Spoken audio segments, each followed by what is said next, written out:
Hello, this is Tall Paul, and I'm up here in Colorado. Welcome. This is my second live. I don't have enough users or subscribers to actually have an official account, but I think they're starting to let people have live accounts. So welcome to my second live post. Anyway, I'm up here in Colorado in the National Forest, the Arapahoe National Forest, and I'm a camp host. Today's our second day open. Yesterday was the opening day.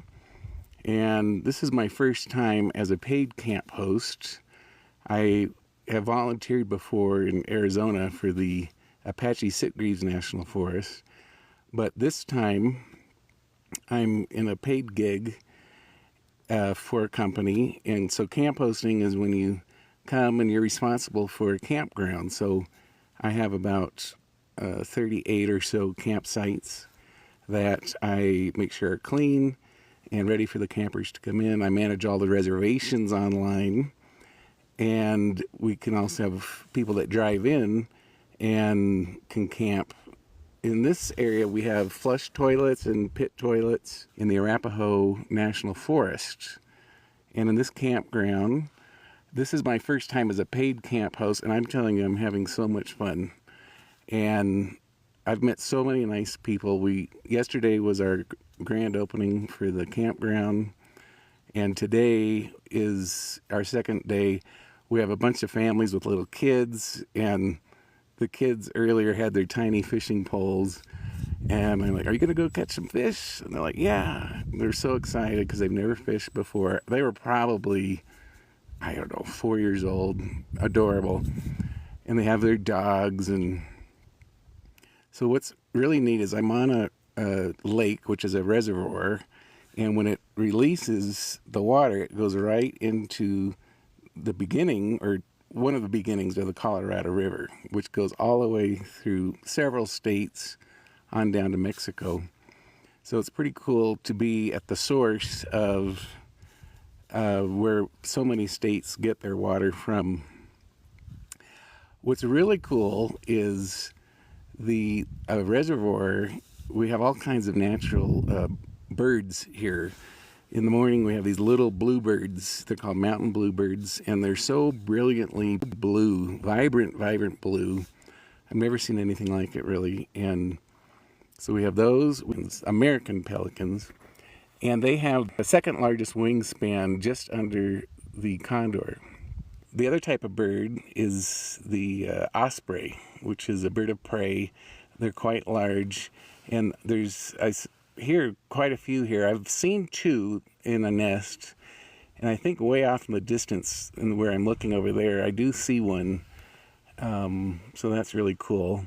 It's just been wonderful. I've been here over a week myself, week and a half, and it was snowed almost every day, but the snow didn't stick to the ground. But I'll let you see here in the distance, there is snow up in the mountains, and but the blue skies with those. So if you're new and you're interested in the outdoors, go ahead and subscribe. I travel a lot. I've been full-time in my RV since 2019, and I spent a lot of time in Arizona and Quartzsite up in the National Forest. This is my first season up in Colorado, and oh my gosh, so far I can't wait to come back. I mean, I just started and I can't wait to come back. I'll be here till the end of October or so, maybe the middle of October. Just depends upon when the snow starts coming again. And so for those of you who don't know what camp hosting is, you can get a job with a vendor, a company that has contracts with the government, and they run these campgrounds on behalf of the National Forest. So it's my job to welcome our visitors, our campers, into the forest, and I make sure that all the campgrounds are clean. And we have flush toilets here. We also have vault toilets. So I have to clean all the toilets, pick up trash, sell firewood. But for the most part, I can't tell you how many fun people I've met. So just so happy because they're on vacation. And again, I'm up in Colorado, and you can see, the beautiful trees back of me. We have, thousands of campgrounds throughout the United States. And if you want, you can recreation.gov, and you can look at all the different campsites in your area and give it a try. A lot of people have never camped, and it's really so much fun, especially for kids, and it's a way to create lifetime memories. So I see a bunch of people that have come in. Thank you for coming, and if you would like, please share this live with your friends, and we'll see if there's, if anyone wants to subscribe, you're welcome to. So put in the comments where you're from. I'd like to welcome you. Again, I'm Tall Paul. I'm 6'7", and I have been traveling since 2019 full-time, and right now I live in a Class C RV.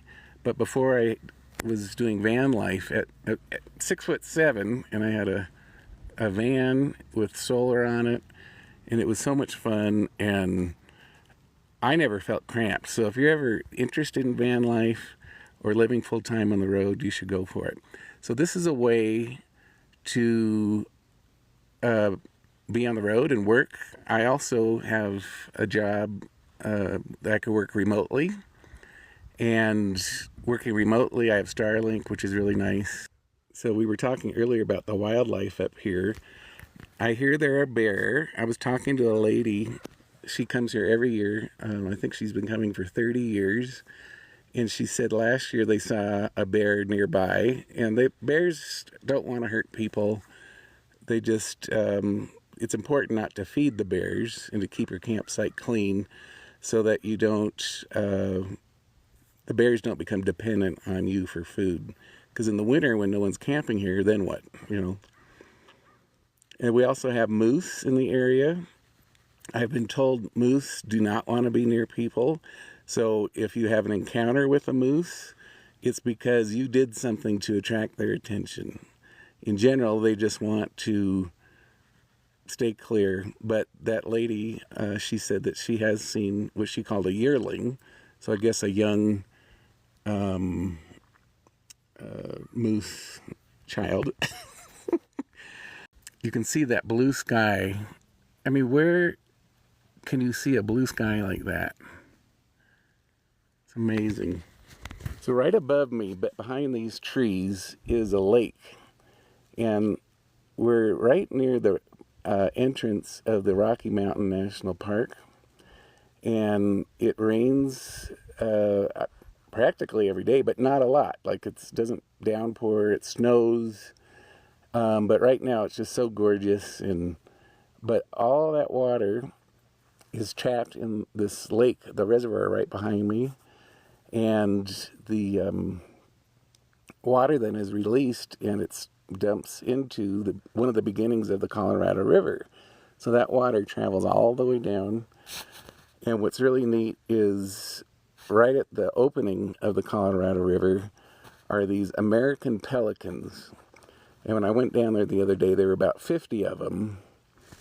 And they were just waiting there looking for fish, to eat.